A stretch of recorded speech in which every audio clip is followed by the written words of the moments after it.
Hello guys, आज की video में बात करेंगे पवन सिंह वर्सेस खेसारी लाल यादव। तो 5 स्टार 5 के सबसे बड़ी न्यू अपडेट निकल कर आ रही है कि 5 स्टार 5 एक new super duper hit song आने वाला है। तो इसमें हम पूरी जानकारी देंगे। तो अगर मेरे चैनल को सब्सक्राइब नहीं किया तो सब्सक्राइब कर ले, बेल आइकन दबा दी कैसे न्यू अपडेट सबसे पहले आप तक पहुंचे।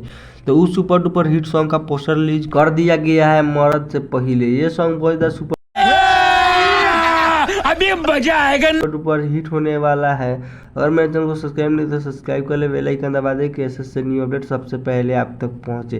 तो चलिए बात करते हैं खेसारी लाल के बारे में। तो खेसारी लाल का भी एक new super duper hit song आने वाला है। तो इस वीडियो में हम लोग बात करेंगे कि उस सुपर डुपर हिट सॉन्ग का क्या नाम होने वाला है और उस सॉन्ग का पोस्टर को रिलीज कर दिया गया है। तो अगर मेरे चैनल को सब्सक्राइब नहीं तो सब्सक्राइब कर ले, बेल आइकन दबा दी कैसे न्यू अपडेट सबसे पहले आप तक पहुंचे। तो चलिए उस सॉन्ग के बारे में बात करते हैं। तो उस सॉन्ग का पोस्टर रिलीज हो चुका है। उस सॉन्ग का नाम है अरे नखरा वाली। ये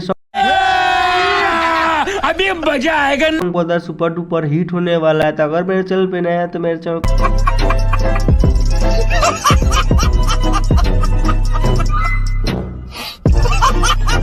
को लाइक और सब्सक्राइब और शेयर जरूर करें। तो चलिए मिलते हैं न्यू अगले अपडेट के साथ, तब तक इतना है।